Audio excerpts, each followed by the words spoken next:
tanong ako, were you inspired? Saan doon? Nung nakita mo yung tao na suot-suot lahat ng mga logo, mamahaling damit, na-inspire ka? Hindi, naawa ako. Kasi sabi ko, kahit pala gano'ng karami ang pera mo, hindi mapipix yung kabaduyan mo. Okay, I'll use another word. Did you aspire to be him? Hindi eh. Inisip mo ba? Nung nakita mo siya, inisip mo ba, sana ganito ako. Balang araw, makakabit ko rin na magsuot ng ganyan. Gusto mo ng prank ang sagot? Oo, gusto ko. Hindi, kasi pangit siya eh. Okay.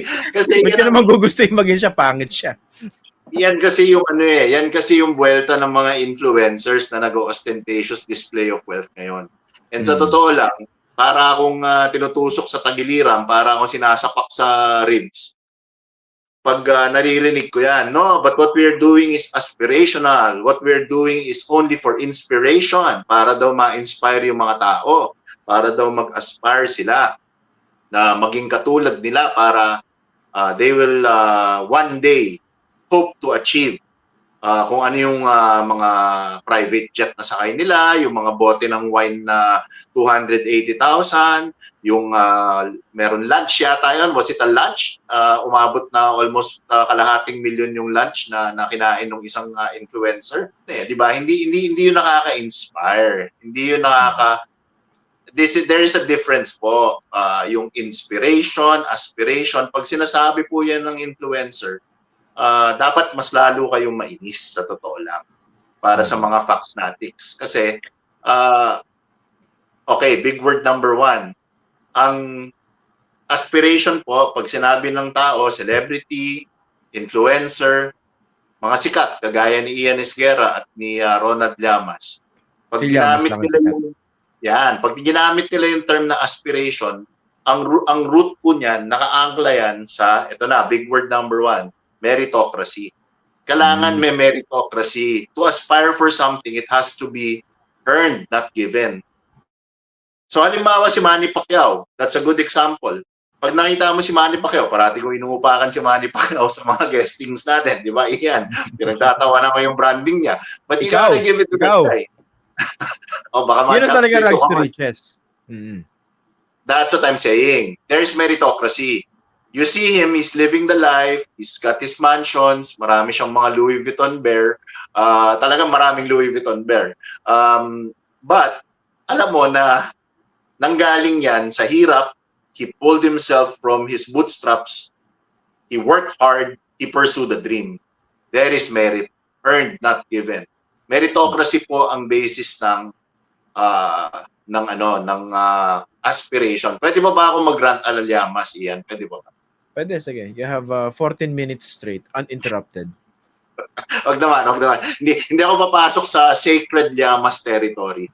Pero ganito lang po yan, Ganito lang po yan, mga facts natics. Unang-una, meron tayong batas. 6713. Madalas kalimutan ng mga tao yan. Meron po tayong anti-ostentatious display of wealth, simple living para sa ating mga elected and public officials. Hanggang 4th degree of consanguinity po yan. So, sakop pati yung mga in-laws, sakop pati yung mga pinsan, sakop pati yung mga pamilya ng pinsan.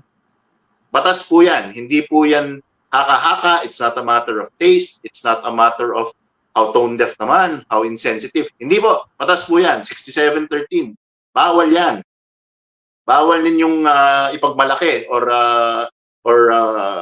i-broadcast ang inyong kayamanan at ang lavish lifestyle ninyo. That's one. Number two, ito na lang, last hirit ko. Halimbawa, nasa Baseco ako. Yun, Baseco, meron akong mga, mga kids na kausap. Tapos, kinuha ko yung isang bata doon at sinabi ko, ito, scholar to.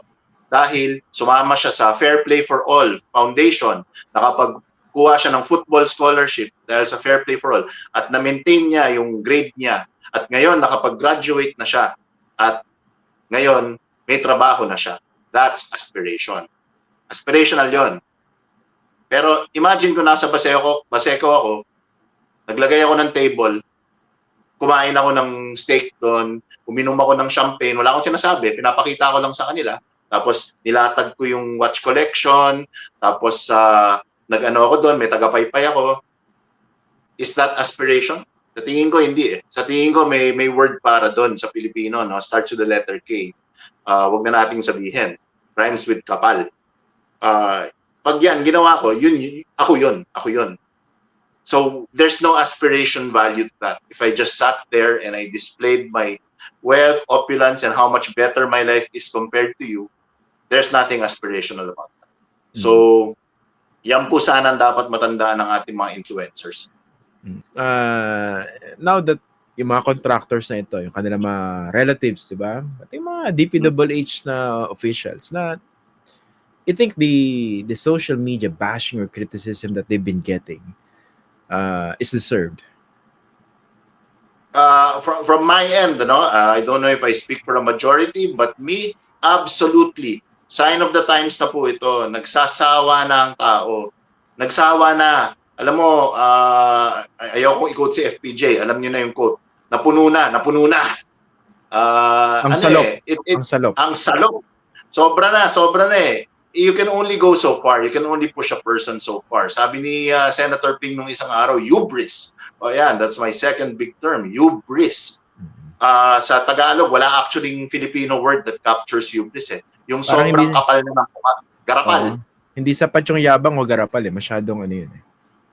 Hubris is that. Hubris is talagang wala ka ng pakialam sa opinion ng tao. Gagawin mo ang gusto mong gawin. Mukhang nagsawa na yung Pilipino. We've reached a boiling point. Too much na eh. Di ba sabi nila yung palaka? Pag kumukulo yung tubig, pag hinagis mo yung palaka, tatalon, hindi mo papasok. Pero pag nilagay mo sa tubig na maligamgam, tapos pinakuluan mo, it will slowly roast and die. That's what's happening to the Filipinos right now. I feel the water's boiling. It's so jarring. Ghost projects. Dati kasi yung nakaw, dati yung pinag-uusapan tongpats eh. May project, pinatungan. Ngayon, wala nang project. Pati yung project, wala na. Pure pure nakaw na lang. It's too much. And, at this time, you see relatives of these government officials and these contractors nakasakay ng private jet. Yung bag, I'll go back to my point about being aspirational. Pag nanood po kayo ng Avengers or Superman, hindi po aspirational movies ang tawag doon. Hindi po aspirational yun. Dahil kahit anong gawin mo, hindi ka makakalipad. Kahit anong gawin mo, hindi ka magiging Asgardian God of Thunder. Yung mga influencers na to, para sa karaniwang tao, hindi na aspiration yun eh. Kasi yung Hermes bag na yan, kahit ano pang gawin nila, if they live 10 lifetimes, work 15 lifetimes, they will never be able to afford a Richard Mille or an Hermes Kelly. They will not. So this is no longer. This is no longer in the realm of aspiration. This is already hubris. This is already showing people what they cannot have at a time na pinagloloko tayo ng mga government officials, pinagloloko tayo ng mga public officials. So, ewan ko. Galit ako.